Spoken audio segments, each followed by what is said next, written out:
Telangana assembly में BC reservation bill की मंजूरी पर आज गांधी भवन में जबरदस्त जश्न मनाया गया। टीपीसीसी की अपील पर मुनक्किदा इस तकरीब में आतिशबाजी की गई और मिठाइयां तकसीम करके खुशी का इजहार किया गया।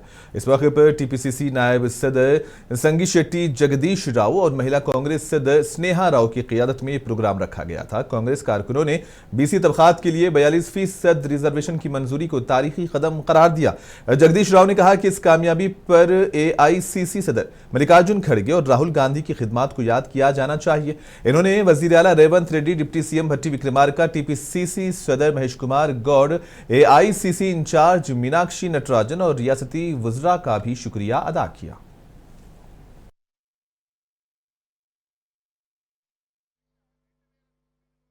అసెంబ్లీ స్పెషల్ సెషన్ పెట్టి బీసీల కోసం ఏదైతే 42% రిజర్వేషన్ అసెంబ్లీలో బిల్లు పాస్ చేసినారో సపోర్ట్ చేసిన పార్టీలకు అందరూ కూడా మేము ధన్యవాదాలు తెలియజేస్తూ రాబోయే రోజుల్లో బీసీ బిల్లుకు అడ్డుకలగకుండా ఆ పార్టీలందరూ కూడా సహకరించాలని చెప్పి మేము మీ ద్వారా వాళ్ళని విజ్ఞప్తి చేస్తున్నాము।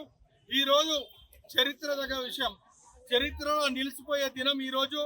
ఎందుకంటే రేవంత్ రెడ్డి గారి నాయకత్వంలో మన భట్టి విక్రమార్క గారు, ఉత్తమ్ రెడ్డి గారు, కేబినెట్ అందరూ కూడా ఎంతో కృషి చేసి ఈ రోజు 1931 తర్వాత కులగణన తెలంగాణ రాష్ట్ర